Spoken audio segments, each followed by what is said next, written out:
I want to come to you, each of you, first for opening remarks on that question. Have the Gandhis lost their appeal, or do you believe that if they were to contest Amethi and Raebareli, they would revive the Congress? Pushparaj, why don't you start first, since you've been the one saying Rahul Gandhi's Bharat Jodo Yatra has completely led to his reinvention?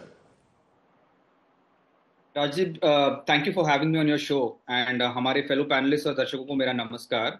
See, I genuinely feel that a lot of what we are saying in the media doesn't actually, it doesn't really look at reality as it is. Rahul Gandhi, without a doubt, in the last couple of years, has undergone a complete transformation, and he is now the number one contender. He's a rallying cry right now. He's a catalyst. However, number one contender for what? Number one contender in the opposition space. Yes, I do believe he's the number one contender in the opposition space. But I want to resist from saying something in black and white, because we are not a presidential but a parliamentary form of democracy. We have got used to something that has been force-fed to us in the last 10 years, that one general winning lone is the norm, but it's not. It takes an army to win a battle. Mm-hmm. It may be more digestible to us to see life in black and white, but it's not.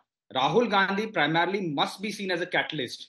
And like Mahatma Gandhi was, he was also the undisputed leader of the Congress movement.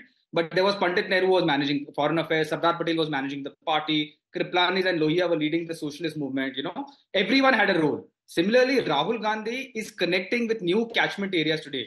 Like Devi Sita facilitated for Bhagwan Ram during their 14-year Vanvas. They connected with various constituent groups in anticipation of the future battles. But at home, that's what Rahul Gandhi did in the Bharat Jodo Yatra. But at home base, it is Mallikarjun Kharge who is managing the party as the party president. Priyanka Gandhi, clearly you've seen that speech right now, is one of the key campaigners that the party has. K.C. Venugopal manages the organization. Sappal manages the party bureaucracy. Mr. Raju manages the outreach to Bahujan committee. Salman Khurshid manages foreign houses, so on and so forth. So what I'm trying to say is, like, unlike in other parties where it's Andho mein Kana Raja, or more specifically Govinda's Raja Babu to be more precise, Congress has Rahul Gandhi is first amongst equals. He is slowly creating in-house competencies, and this will help the Congress rise when the BJP will collapse like a pack of cards, which it will inevitably. The day Pradhan Mantri Modi demits office, the BJP is going to collapse. Well, now, in this, I want to say one thing. If it's not taking too long, it might be too jarring for your viewers. But juxtapose the Bharat Jodo Yatra with the Rath Yatra. Your viewers know that the Rath Yatra created and empowered a number of leaders. Pradhan Mantri Modi in Gujarat, Uma Bharti ji, Shivraj ji, Vinay Katiyar, Pramod Mahajan, right? That they took a decade to come to power. Similarly, today it might not be apparent, but because of Rahul Gandhi's efforts, because of the disruption that he's forced on the Congress, the Bharat Jodo Yatra has created leaders for INC in every state. This is a bottom-up resurrection. It is not a top-down resurrection. So, okay. I mean, just to make... I've taken your points, Pushparaj. I've listened to you. I just want to get... Rajat Sethi seems to have an incredulous faith. He represents in a way a right-wing view that believes that Rahul Gandhi is a liability, presumably, Rajat Sethi. But are you going to have to change your mind at some stage, or are you convinced that Rahul Gandhi is still a liability? I wish Rahul Gandhi bestows me an opportunity where I can actually switch what I think of him. The previous panelist, with all the adjectives that he had at his disposal, he showered it on Rahul Gandhi. Good for him. But he compared it with the Rath Yatra. Let me tell you that, how is Rath Yatra different from Bharat Jodo Yatra? Nobody in the Rath Yatra used to stop the Rath Yatra and go to Thailand, go to Cambridge, go to all of their international audiences, address them, take a break, do a picnic and come back. Politics is a 24/7, ×365 affair. If you are cut out for it, you do it. If you're not cut out for it, if you do not have the strategic, roadmap to go about doing it, you cannot challenge a robust machinery. What is strategic, if I may ask? Is it Sam, Dam, Danda, Bhed?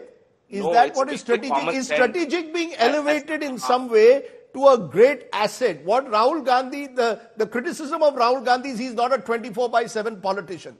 Some would say that criticism is based on the fact that Mr. Modi is a 24/7 politician, but where means don't matter, only ends do. The previous panelists went on to a rant, and you didn't object to him, you did not pause him, but you do that and then you get trolled online. So allow me the space, Rajdeep. I'm giving you the space. Don't worry. No, but you interjected when I did not yield. So please go ahead. The problem here is we have seen even in the Nyaya Yatra that he was doing, all of a sudden we see him leaving the country, going in, speaking to, at a restaurant in Cambridge, showcasing as if Cambridge University is a fellow there. All of these panelists who used to come on television talk about all kinds of crazy theories why he's in the UK. I don't want to get into all of that. India needs a responsible opposition. Right now, he cannot even, the entire Congress party is kneeling before Rahul Gandhi that please contest from Amethi, contest from Raebareli. And he, like Shahzada, is thinking, I'll take my own good time to come to a conclusion. Is this the state of affairs of a party of Mahatma Gandhi, of Subhash Chandra Bose and all? What would be happening to their souls? Would it be resting in peace looking at how Rahul Gandhi has made a mockery of the entire party? Today, he can't make a decision as to where he wants to contest. More than 40 lakh people, electorate of Raebareli and Amethi are waiting so that there is a proper, decent electoral battle so that they can cast their choices. Okay, you're saying right now. You're saying waiting. You made that point which Rashid Kidwai wants to seemingly respond to. Rashid Kidwai, there's a point though in what Rajat Sethi says to the extent that should a political party be waiting for a leader to decide whether he wants to contest or not? Or does the party decide? You've got a situation where this would seem, according to critics, as an entitlement. That the Gandhis will decide at the last moment, will I do Raebareli, will I do Amethi? No other leader gets this kind of privilege, surely, that you can keep an entire party machinery waiting. Preeti is saying the workers have been waiting there for days on end for Rahul to make up his mind. Rajdeep, I think it's a largely a media narrative. Rajat is much younger to me, so I can tell him that there are a lot of last-minute inclusions have been there. Rajdeep, you may recall in 1984 election when Madhav Sidhya had contested against Atal Bihari Vajpayee and Amitabh Bachchan. They were all last-minute decisions. In fact, Vajpayee tried very hard to look for a second seat, which he could not find because of paucity of time and means of traveling, etc. So this happens, and this is something which will die down on 4th of June. Nobody would remember when the candidates were decided. But I think what Pushpendra has raised that point that is very pertinent. Is Rahul Gandhi first among equal in this election? And that is where there is a problem within the opposition camp also. Because large number of opposition leaders, they don't think that Rahul Gandhi is first among equals, and that is going to create a lot of problem. The Congress is taking a calculated risk and a big gamble. If they actually field Rahul Gandhi from Amethi, because Rajdeep, you've been traveling. Rahul Gandhi is far from prepared to contest from Amethi as far as the ground situation is there for last. So why doesn't the Congress choose someone else? You see, that's the problem. Why is it that why can the Congress not choose someone else? It's not as if any seat is a family bastion. Ashutosh, this is part of the problem. There's a sense that for the last week, the media is speculating. Will Priyanka Gandhi Vadra contest Raebareli? Because that's where Sonia Gandhi contested. That's where Indira Gandhi contested. That's where Firoz Gandhi contested. Will Rahul Gandhi contest from Amethi? Because that's where Sonia Gandhi was there, Rajiv Gandhi was there, Sanjay Gandhi was there. I mean, India has changed. Rahul Gandhi contests from Wayanad. Why should he then contest from Raebareli, Amethi as if it's some family bastion? It's no longer. There are no family fiefdoms in this country anymore. Rajdeep, the bitter truth is that unfortunately or fortunately, Atal Bihari Vajpayee and Lal Advani didn't have to do politics during the television era and during the incessant propaganda of the RSS. How many times Atal Bihari Vajpayee lost? How many constituencies he ran away? Do you remember, and do my fellow panelists remember, that how Lal Advani ran away from New Delhi and gone to the Gandhinagar? He was the tallest leader of the BJP. He was the tallest leader the RSS could produce. Nobody said that Lal Advani and Atal Bihari Vajpayee are good for nothing. You read Balraj Madhok. Balraj Madhok writes in his book that whenever Atal Bihari Vajpayee became the party president, the vote percentage of the Jansangh had gone down. But nobody rubbished Lal Advani and nobody rubbished Atal Bihari Vajpayee. It's a typically RSS-induced propaganda to rubbish Gandhi Parivar and the Nehru family. That's the reality of the fact.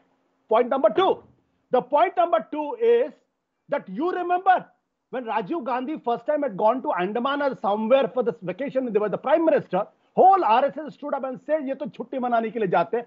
How many times Atal Bihari Vajpayee has gone to the Kerala and Shimla to chutti manane ke liye? And do you remember when the Pulwama happened, what Mr. Prime Minister was doing? Was he enjoying?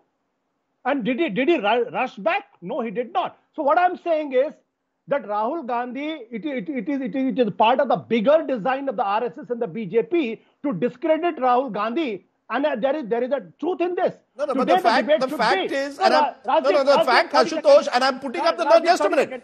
The fact is, and I'm putting up the numbers, and I'll come back to you because Rahul Verma should tell me what these numbers tell. You see, at the end of the day, politics, Ashutosh, is about winning or losing elections. When I look at Rahul Gandhi's record, because he's lost so many. No, okay, you complete. So I said how many elections Atal Bihari Vajpayee lost? From 1952 to 1982, the Jansangh and the BJP had only 7% vote share. Did history reject Atal Bihari Vajpayee? And let's face it. Okay. In 2019, when Rahul Gandhi was leading the campaign, he lost, he resigned. Lal Advani led campaign in 2009. He was asked, he was forced to resign. That's also real. And who forced him? Mohan Bhagwat ran from Nagpur, came to Delhi, and rejected the Gang of Four, elected Nitin Bhai. And you call the BJP as a democratic political party?